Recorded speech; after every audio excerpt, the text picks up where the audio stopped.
जय हो। मैं राहुल मौर्य आपका जीआरएम स्टडी सेंटर में आपका स्वागत करता हूं। जैसे कि पहले वीडियो में मैंने संख्या पद्धति के अंतर्गत कुछ परिभाषाएं बताया था, आज उसी के आगे की परिभाषाएं मैं लेके आया हूं।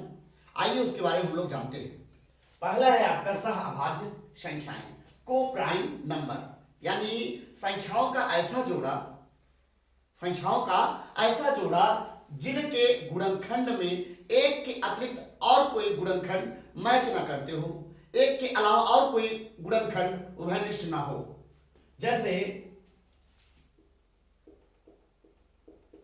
9 और 16, 9 और 16। आइए देखते हैं, अगर हम 9 का गुणनखंड करें 1 गुणे 3 गुणे 3, 3 क्या है 9, और 16 का करें 1 गुणे 4 गुणे 4, 4 चौक 16। आप देख सकते हैं एक के अलावा और कोई उभयनिष्ठ गुणनखंड दोनों में नहीं है, तो 9 और 16 जो है वो को प्राइम नंबर है, यानी सह अभाज्य संख्याएं हैं। इसी तरह से 80 और 81 है, 7 और 9 है। कई ऐसे संख्याएं हैं जो सहभाज्य संख्याएं हैं। अब आगे देखिएगा भाज्य संख्या। वे पूर्ण संख्याएं जिनके स्वयं और एक के अतिरिक्त और भी गुणनखंड हो तो उसे भाज्य संख्याएं कहते हैं। या हम सरल लहजे में कह सकते हैं जो एक के अलावा अन्य किसी संख्याओं से विभाजित हो जाए, वह संख्याएं क्या कहलाती है, भाज्य संख्याएं कहलाती हैं। ये भाज्य संख्याएं सम और विषम दोनों भी हो सकती हैं। जैसे हम बात करते हैं 4 की, 6 की, 9 की, 12 की, ये सारी संख्याएं क्या हैं, भाज्य संख्याएं हैं जो एक के अलावा अन्य संख्याओं से कट सकती है। जैसे 4 है 2 से कट सकता है, 6 3 से 2 दोनों से कट सकता है, 9 3 से भी कट सकता है, 12 2 से भी कट सकता है, 3 से भी कट सकता है, 4 से भी कट सकता है। तो ये जो संख्याएं हैं ये सारी की सारी भाज्य संख्याएं हैं, यानी डिविजिबल नंबर्स हैं। अब बात आती है यौगिक संख्याएं। जो संख्याएं अभाज्य संख्या नहीं है, वे आपकी यौगिक संख्याएं कहलाती हैं। अब हमारी बात ध्यान सुनिएगा कि जो एक है वो ना तो अभाज्य संख्या है और ना ही यौगिक संख्या है। एक ना तो अभाज्य संख्या है और ना ही यौगिक संख्या है,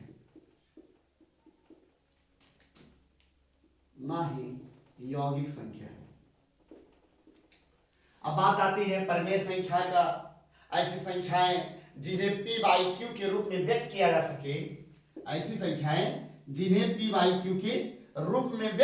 सके, परिमेय संख्या कहलाती है। अब यहां पे बात आती है कि p बाई क्यू क्या है, तो जहां p और q जो है पूर्णांक है, p और q क्या है, पूर्णांक है।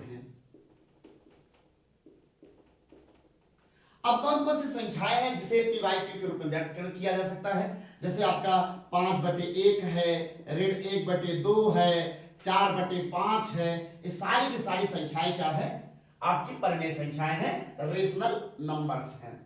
थोड़ा मैं जल्दी में इसलिए चल रहा हूं क्योंकि अभी मैं विभाजकता भी पढ़ाऊंगा इसी वीडियो के अंतर्गत। अपरिमेय संख्याएं, वे संख्याएं जो परिमेय संख्याएं नहीं है, उसे हम अपरिमेय संख्या कहते हैं या इर्रेशनल नंबर्स कहते हैं। जैसे आपका कैडिन 2 हुआ, कैडिन 3 हुआ, कैडिन 5 हुए, पाई हुए, इत्यादि संख्याएं जो है ये सब क्या है, आपकी अपरिमेय संख्याएं हैं। बात समझ में आ गई। अब वास्तविक संख्या, रियल नंबर्स, कौन है वास्तविक संख्या, परिमेय और अपरिमेय।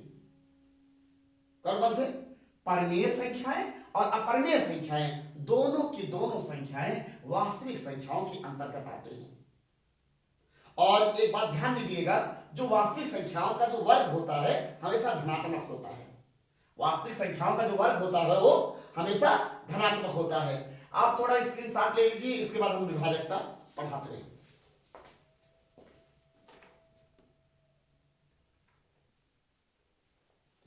अब हम विभाजकता शुरू करने वाले हैं। जैसे 2 से विभाजकता, 2 से विभाज्य। कैसे जानेंगे कि ये संख्या 2 से विभाज्य है, 2 से कट जाएगी? इसके लिए हम क्या करते हैं, आपकी जो इकाई का अंक होगा, कोई भी संख्या है, अगर छोटी संख्या तो आप लोग जान जाएंगे, लेकिन अगर कोई बड़ी संख्या है तो कैसे जानेंगे कि 2 से कट रही है, 2 से विभाजित हो रही है? अंतिम संख्या या तो 0 हो, यानी इकाई का अंक, उस संख्या के इकाई का अंक या तो 0 हो या 2 से विभाजित होने वाली हो। ऐसी संख्याएं जो होगी वो 2 से कट जाएंगी यानी विभाजित हो जाएंगी। अगर हम बात करेंगे जैसे आपका 24 हुआ, लास्ट एक पूरा 4 क्यों है, या तो सम संख्या हो, मैंने क्या कहा, अगर इकाई का अंक 0 हो या 2 से कटने वाली हो अर्थात सम संख्या हो तो क्या सारी संख्या 2 से विभाजित हो जाएगी। ये 24 है, इकाई का अंक क्या है, 4 है, सम संख्या है तो ये 2 से कट जाएगी। 12 2 बार हमने 24। इसी तरह से आपके 360 इकाई का अंक क्या है, 0 है, ये भी 2 से कट जाएगी। 2 एक कम 2, 2 त्याई 6 और 0 130। इसी तरह से और भी संख्याएं हैं, जैसे 744, ये भी क्या होगी, इकाई का अंक का सम संख्या है यानी 2 से कटने वाली हो या तो 0 हो तो पूरी की पूरी संख्या 2 से विभाजित हो जाएगी। अब बात समझ में आ गई है कि 2 से विभाज्य। अब हम 3 से विभाजित तक पढ़ते हैं। 3 से विभाज्य, 3 से कौन सी संख्या होगी? अगर हम 3 से विभाजित की बात करें तो जितनी संख्या है आपके, इकाई, दहाई, सैकड़ा है, अगर 3 पदों में है तो सैकड़ा तक, अगर 4 पदों में तो 1000 तक, सारी संख्याओं को यानी सारी जो आपके अंक हैं उन अंकों को जोड़ देने पर, इकाई, दहाई, सैकड़ा, इन स्थानों पर जो भी अंक है उन अंकों को जोड़ देने पर, उन जोड़ने के पश्चात अगर वो अंक 3 से कट जाता है तो सारी की सारी संख्या 3 से विभाजित हो जाएगी यानी कट जाएगी। जैसे अगर हम बात करते हैं 243 की, 243 की अगर हम बात करते हैं तो 243 के जोड़ देंगे, 2 धन 4 धन 3, 4 3 7 2 9, 4 3 7 2 9, और 9 क्या है, और 3 से कट जा रही है, 3 क्या 9, यानी पूरी की पूरी संख्या क्या होगी, 243 3 से विभाजित हो जाएगी। आइए देख भी लेते हैं। 243 में अगर हम 3 का भाग दें तो 3 8 24, 3 1 9, 3 कट गया, यानी 3 से विभाजकता में आपको अंकों को जोड़ के देखना है, जो अंकों का योग आ रहा है वो अगर 3 से कट जा रही है पूरी पूरी संख्या 3 से विभाजित होगी। मैं परिभाषा इसलिए नहीं लिख रहा हूं ताकि वीडियो ज्यादा लंबा ना बने, आप लोग समझ सकते हैं। अब 4 से विभाजकता, 4 से विभाजकता या विभाज्य, 4 के लिए क्या करेंगे, अंतिम 2 अंक, किसी संख्या का अंतिम 2 अंक या तो 0 हो या तो 4 से कटने वाली संख्या हो तो वो पूरी पूरी संख्या 4 से कट जाएगी। जैसे आपका वो संख्या क्या है आपका, जैसे 424 है, अगर हम इसका लेते हैं 424, अंतिम 2 अंक अगर देख रहे हैं 24 जो है 4 से कट जाएगी, 4 6 24, तो ये पूरी की पूरी संख्या 4 से कट जाएगी। इसी तरह से और भी संख्या है, जैसे आपका है 33 92, मैंने कहा अंतिम 2 अंक या तो 0 हो या तो 4 से कटने वाली हो तो पूरी की पूरी संख्या 4 से कट जाएगी। अब 92 23 चौके 92, यानी 4 23 92, 92 4 से कट जा रही है तो पूरी संख्या 4 से कट जाएगी। आइए हम लोग देखते हैं क्या है, सच में कट जाएगी, काट देंगे। 4 8 32, एक बचा, हो गया 19, 4 चौक 16, 16 3 19 बचा 3, अब हो गया 32, 4 8 32, कट गया। तो समझ में आ गया 4 से विभाजक तक का कि या तो अंतिम 2 अंक शून्य हो या 4 से कटने वाली हो। अब इसी तरह से 5 से विभाजकता, विभाजकता या विभाजकता या विभाज्य, कुछ भी आप लिखिए। 5 से विभाजकता, 5 से विभाजकता के लिए बहुत ही आसान है। अंतिम अंक, उस संख्या का अंतिम अंक या तो 0 हो या तो 5 हो, अंतिम अंक या तो 0 हो या तो 5 हो। जैसे आपका है 545, अंतिम अंक 5 है मतलब 5 से कट जाएगी। 550, अंतिम अंक 0 है मतलब 5 से कट जाएगी। इसी तरह बहुत सारी संख्याएं हैं, जैसे 31, 25 है, अंतिम अंक यानी इकाई का अंक अगर 5 रहे या तो 0 रहे तो पूरी पूरी संख्या 5 से कट जाएगी। आइए हम एक उठा लेते हैं, क्या ये 5 से कटेगी? नहीं कटेगी। 5 6 30, अब एक बच रहा है, ये 12 हो गया। 5 दूनी 10, फिर 2 बच रहे हैं, 5 5 25, कट जाएगा। अब इसी तरह से 6 से विभाजक तक हम बात करते हैं। 6 से विभाजकता भी बहुत आसान है। यदि वह संख्या 2 से भी विभाजित हो रही हो और 3 से भी विभाजित हो रही हो, वो पूरी की पूरी संख्या 6 से विभाजित हो जाएगी। जैसे अगर हम बात करते हैं 216 की, हमने कहा था 2 से विभाजित होने के लिए क्या चाहिए? इकाई का अंक सम संख्या हो या तो 0 हो। इकाई का क्या हो? सम संख्या हो या तो 0 हो। तो यहां पर 6 क्या है? सम संख्या है, अर्थात ये 2 से कटेगी। अब हमें चेक करना है क्या ये 3 से कटेगी, और 3 से कटने के लिए मैंने कहा अंकों को जोड़ना है। अगर अंकों के जोड़ने के पश्चात अगर वो 3 से विभाजित होती है, जो योग आता है, तो सारी की सारी संख्या 3 से कटेंगी। जैसे 6 1 कितना होगी? 6 1 7, 7 2 9, और 9 क्या होगा आपका? 3 से कटेगा। तो ये 2 से भी कट रही है और 3 से भी कट रही है। इसका मतलब ये जो 216 है वो 6 से विभाज्य है, 6 से कट जाएगी। 216 के अतिरिक्त और भी संख्याएं हैं, जैसे आपके 25 614 है।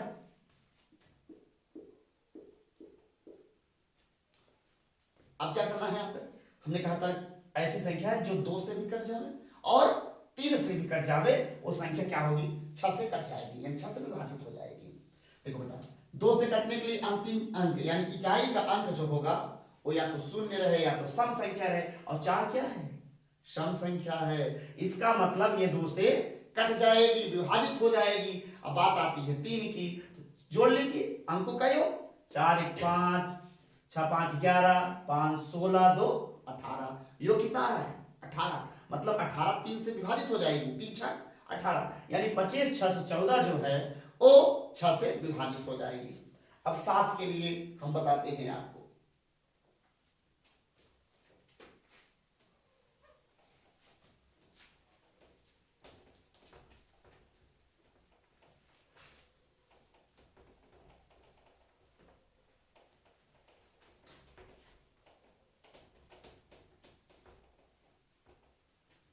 सात से विभाजन के लिए हम एक ऑस्कुलेटर 2 का उपयोग करते हैं।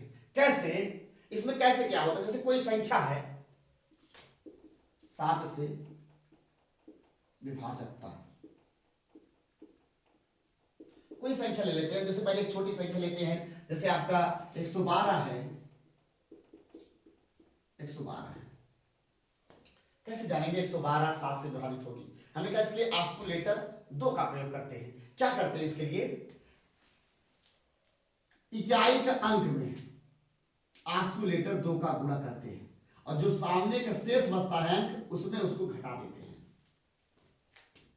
घटाने के पश्चात अगर वो संख्या 7 से विभाजित हो रही है, पूरी की पूरी संख्या वो 7 से विभाजित होगी। जैसे मैंने कहा था यहां पे ऑस्कुलेटर 2 का उपयोग करते हैं। ऑस्कुलेटर 2 का उपयोग करते हैं। क्या कहा था? ऑस्कुलेटर 2 का उपयोग क्या करेंगे? इकाई के अंक में 2 का गुणा करेंगे और शेष बची संख्या में उसको घटा देंगे। जैसे यहां पे इकाई का क्या है? 2, उसमें ऑस्कुलेटर 2 का गुणा कर दिया, फिर शेष संख्याओं में से उसको घटा देंगे, तो 2 दूना 4, यार 4 गया, कितना हो गया आपका? 7। यानी 7 तो 7 से विभाज्य है ही, इसका मतलब पूरा का पूरा संख्या 7 से क्या होगी? विभाजित होगी। इसी तरह से एक एग्जांपल और ले लेते हैं, जैसे 343 ले लेते हैं। 343 ले लेते हैं, इसमें भी वही करना है। इकाई के अंक में ऑस्कुलेटर 2 से गुणा करना है, शेष बची संख्या में उसको घटाना है। तो 34 ऋण 3 दूनी 6, और 34 में से 6 घटाओ, कितना आ जाएगा आपका? 28 आ जाएगा। और 28 आपका 7 से विभाजित है। इसका मतलब पूरी की पूरी संख्या 7 से क्या है? विभाजित है। बात समझ आ गई? अब इसी प्रकार से हम 8 की विभाजकता लेते हैं। 8 से विभाजकता, 8 से विभाजकता के लिए जो भी संख्या है उसका अंतिम 3 अंक या तो शून्य हो, 8 से विभाजकता के लिए जो भी संख्या है उसका अंतिम 3 अंक या तो शून्य हो या तो 8 से विभाजित होने वाली हो। बस समझिएगा हमारी बात। क्या कहा मैंने? 8 से विभाजित कोई भी संख्या है उसका अंतिम 3 अंक या तो शून्य हो या तो 8 से विभाजित होने वाली हो, तो वो सारी की सारी संख्याएं 8 से विभाजित हो जाएंगी। जैसे हम ले लेते हैं 24, 78, 64, 24, 78, 64। अब देखिए मैंने कहा था अंतिम 3 अंक या तो 0 हो या तो 8 से विभाजित होने वाली हो। अब यहां पर तो 0 है नहीं, क्या है? अब चेक कर लेते हैं, क्या 8 से कट जाएगी? 8 करना 8, अब 6 छोटी है, 0 लगा, क्या 8 था 64, यानी 108 से कट जाएंगे। 8 से 64 8 से कट जा रही है, इसका मतलब ये पूरी की पूरी संख्याएं 8 से विभाजित होंगी। अब शून्य वाला भी देख लेते हैं, जैसे 289 000। तो मैंने परिभाषा के लिए बताया था, परिभाषा में ही बताया था, अगर अंतिम 3 अंक 0 हो तब भी वो क्या होगी? 8 से विभाजित हो जाएगी, या अंतिम 3 अंक 8 से कटने वाली हो तो भी पूरी संख्या क्या होगी? 8 से विभाजित हो जाएगी। अब 9 से विभाजकता,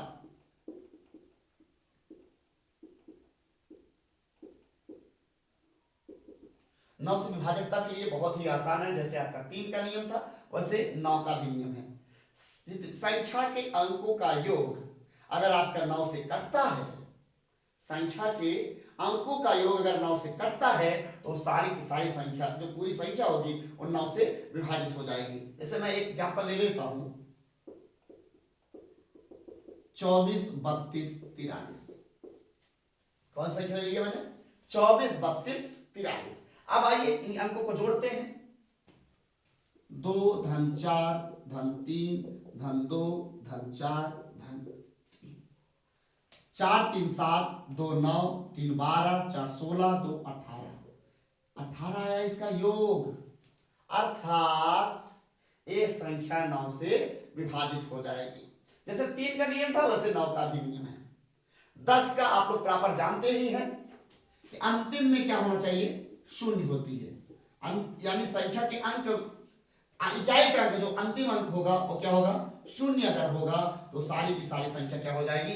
10 से विभाजित हो जाएगी। जैसे आपका 100 हुआ, 1000 हुआ, ठीक है, या 350 हुआ, अंतिम अंक अगर शून्य हो तो वो क्या आपका होगा? 10 से विभाजित हो जाएगी। अब हम एक और बता देते हैं, 11 से विभाजकता। वीडियो बहुत बड़ा हो जाए, इसके बाद के जो भी होंगे हम आपको बाद में बताएंगे, लेकिन पहले 11 से विभाजकता हम देख लेते हैं। 11 से विभाजकता,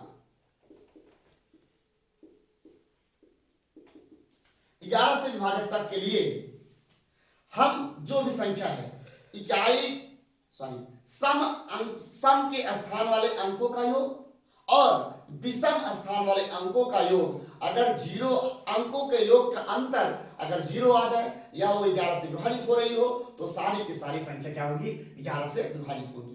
जैसे अगर हम ले लेते हैं 91 74, जैसे 91 74, मैंने क्या कहा था? देखो, सम संख्या के अंकों का योग और विषम संख्या के अंकों का योग, तो सम संख्या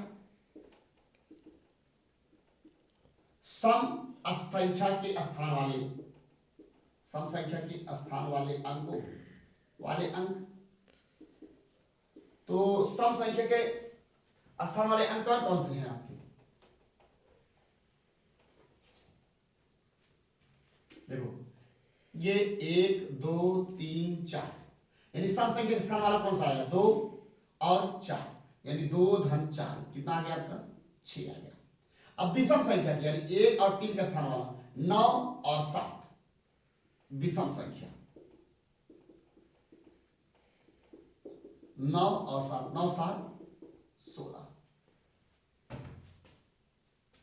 हमारी बात ध्यान सुनिएगा, मैंने क्या कहा था कि सम संख्या के अंकों का स्थान अगर विषम संख्या के अंकों का स्थान से के अंतर में यानी योग यानी सम संख्या का जो वाला है स्थान, यानी आपका 2 के स्थान कितना है 1 है और ये कितना है आपका 4 है, तो कितना गलत हो गया था, यहां पर